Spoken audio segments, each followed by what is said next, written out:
Ecosistemas acuáticos continentales tropicales, taller 2, presentado por María José Barandica Caro, Loren Vanessa Roa y María Gabriela Torres. En este taller presentaremos una serie de afirmaciones de 2 documentales, daremos argumentos y veremos si es verdadera, falsa o subjetiva. Las bacterias descomponen los desechos humanos. El plancton se alimenta de ellos, crece y alimenta a los peces. Una vez que la contaminación es digerida, el agua purificada regresa a la naturaleza. Lo primero a tener en cuenta es que la relación trófica entre estos 3 organismos sí exista. Según Sheldon y colaboradores en un estudio de 1977, existe una relación entre el plancton y la producción de peces. Pero para saber qué tan directa es esta proporción, se tendría que conocer el número de eslabones de depredador-presa implicados. Sin embargo, se puede eliminar esta consideración de niveles tróficos si se hacen suposiciones razonables, tales como que la eficiencia de los depredadores es del 100%, lo cual fue probado por Marcalist en 1969, quien midió la energía de transferencia de zooplancton y fitoplancton a los consumidores secundarios durante 6 años en el norte del Pacífico, dando una transferencia del 100%. Otra de las consideraciones a tener en cuenta es que la existencia de poblaciones permanentes sea similar en todos los tamaños de muestra. Esto fue comprobado por Harvey en 1950, donde muestra que en los diferentes niveles tróficos las poblaciones permanentes son bastante similares. Hay que tener en cuenta el trasfondo de la afirmación, que parece concluir que al ingresar esta materia orgánica a la cadena trófica, el nivel de contaminación del agua se reducirá hasta niveles tolerables y no implicará ninguna afectación significativa. Sin embargo, hay otras consideraciones a tener en cuenta. La primera, la diversidad y abundancia de patógenos bacterianos es significativa en medios lóticos que tienen contenido de aguas residuales domésticas, o en el caso puntual que menciona el documental, directamente el desecho de heces humanos sobre el río Ganges. La investigación de Cui y colaboradores del 2019 se centraba en ríos urbanos y sustentaba que éstas albergaban múltiples patógenos entéricos y ambientales, tales como E. coli, E. facilis, C. juni y Acriaphilus, los cuales afectarían directamente a la comunidad pesquera y a los consumidores de los peces que allí se colectan. En segundo, existen sustancias que ingresan por desechos humanos que no son procesados por bacterias para convertirlos en insumos de alimento para el plancton y demás niveles de la cadena trófica, tales como los residuos de antibióticos. Según un estudio realizado en los principales ríos de la ciudad de Zhoushan, sureste de China, las heces humanas eran la fuente potencial de algunos antibióticos, los cuales están provocando resistencias en múltiples especies de microorganismos que presentan genes relacionados con la resistencia a ARG. Lo ya mencionado, las presiones antropocéntricas han disminuido la riqueza de las especies del río Ganges, tanto de plancton como de consumidores de los mismos, pero existe un aumento en la abundancia de un grupo de especies de peces que han obligado a las poblaciones a realizar las modificaciones en la industria pesquera para poder sacar provecho económicas de las mismas. Existen otras fuentes de contaminación que son de origen antrópico que han tenido fuerte incidencia en la estructura de las comunidades del plancton y de los peces en el río Ganges. Estas son de origen cultural, ya que hay una investigación realizada en el 2018 la cual sugiere que las tradiciones de sumergir los ídolos religiosos y los ritos funerarios de quemas de cuerpos sobre este río han tenido niveles altos de afectación sobre las variables físico-químicas del agua e inevitablemente cambian la estructura y composición de las comunidades allí presentes. Por ello, la afirmación es parcialmente cierta. Una capa de barro contaminado en el lecho del río. Nos prohibieron vender nuestro pescado. Dijeron que estaba envenenado y no podía comerse. En este caso específico, la contaminación se dio por los residuos de una industria de corturía, aquella que se encarga de trabajar las pieles de animales, para lo cual utilizan químicos como el óxido de cromo, el plomo, el cadmio, acetatos, acetonas, alcoholes, cloruro de sodio, ácido sulfúrico, ácido fórmico, detergentes. Cada pieza de cuero usa más de 1000 litros de agua, la cual en muchos casos no pasa por un sistema de tratamiento, sino que vuelve al río con dichos contaminantes. Las propiedades físico-químicas de cada uno de estos hacen que se sedimenten o que queden en una película de agua.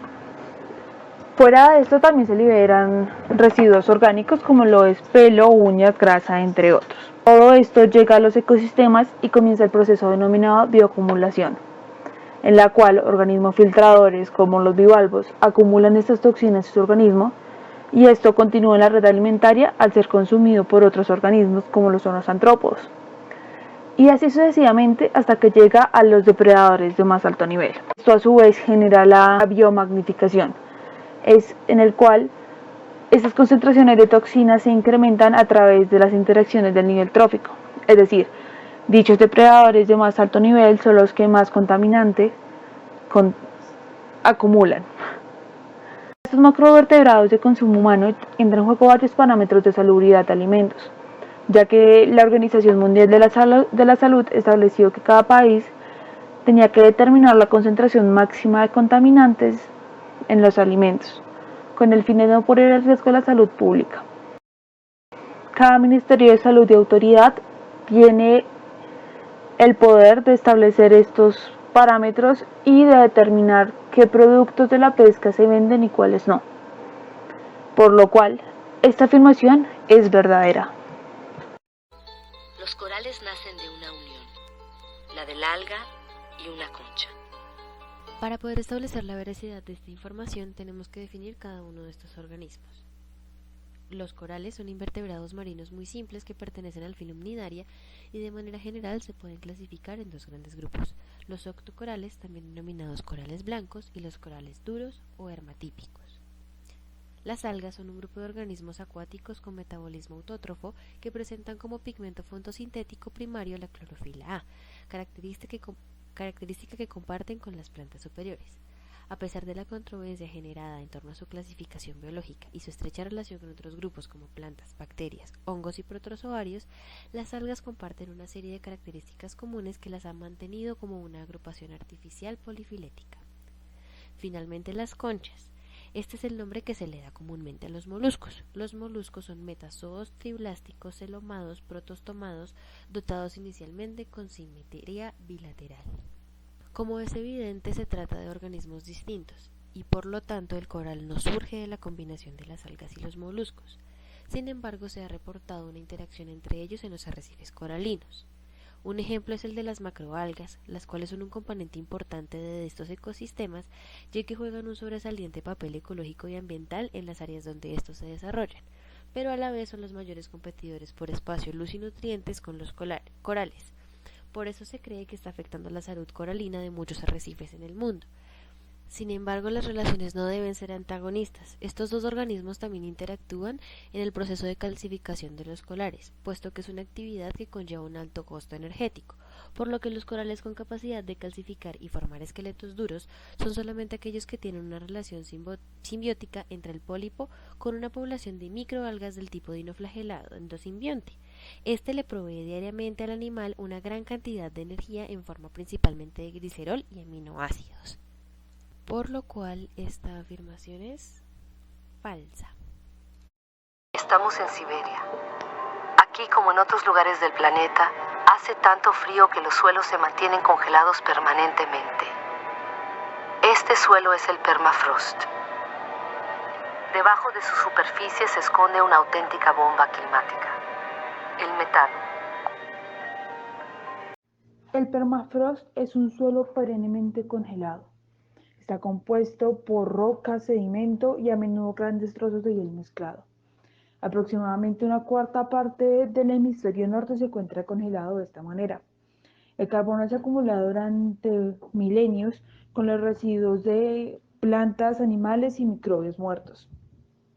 Contiene casi el doble de carbono que se encuentra en la atmósfera. La investigadora Christina Schendel y su equipo en 2016 demostró que con un incremento del 10% en la temperatura del permafrost, este liberaría 3.4 veces más carbono, en forma de dióxido de carbono y metano principalmente.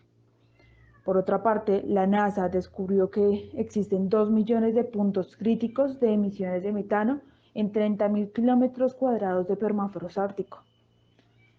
Por lo cual, al incrementar la temperatura, este libera el carbono en forma de metano y dióxido de carbono a la atmósfera. Con solamente el 10% del permafrost descongelado, representaría una incorporación de más de 160 millones de toneladas de carbono a la atmósfera. por lo cual incrementaría exponencialmente el calentamiento global. Por lo cual, esta afirmación es verdadera. Pero el agua no es un activo económico. El agua, como elemento esencial para el desarrollo sobre la vida en la Tierra, ha hecho que existan movilizaciones humanas, desde enfrentamientos bélicos hasta marchas pacíficas para reclamar aquello que es un derecho, a tal punto que dentro de los Objetivos de Desarrollo Sostenible planteados por la ONU, hay 2 de ellos enfocados en el manejo de este recurso. El primero es garantizar la disponibilidad de agua y su gestión sostenible y el saneamiento para todos, y el segundo es conservar y utilizar sosteniblemente los océanos, los mares y los recursos marinos. Los ODS fueron planteados con la finalidad de ayudar a nuestro planeta y a la humanidad, por lo que comercializar con un elemento tan esencial supone la privación de los derechos por procesos capitalistas y de poder, ya que el vínculo entre agua y poder es una expresión de relaciones materiales que solo es posible si se puede expresar a través de control físico, en este caso sobre los cuerpos de agua o la capacidad de determinar quiénes se beneficiarán del flujo de la misma. Por consiguiente, cada régimen de gestión del agua es una negociación entre los arreglos sociopolíticos, las infraestructuras materiales que lo contienen y los caprichos de los procesos hidrológicos. Es así pues que considerar al agua como un activo económico habla de relaciones de poder más que de relaciones naturales. Además, surge una estrecha relación entre la falta de agua potable y la pobreza, puesto que inevitablemente habrá más presencia de enfermedades que limitarán los procesos productivos y de educación de la población. Es así pues que algunos economistas han pensado en este recurso como un factor de producción o un activo ecosocial, los cuales se diferencian en si se ve este como un bien público o un bien privado, que puede traer beneficios comunes o beneficios privados a partidos políticos que quieren manipular dichos recursos y por consiguiente la economía de un país.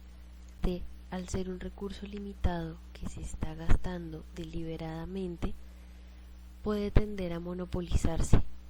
Por ello, y con mucho desaliento, decimos que esta afirmación es falsa.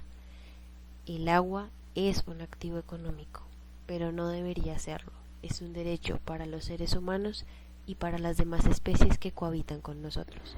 Para finalizar, invitamos a la reflexión y de igual manera agradecemos toda su atención. En la descripción del video encontrarán los enlaces para los 2 documentales aquí analizados y la literatura citada.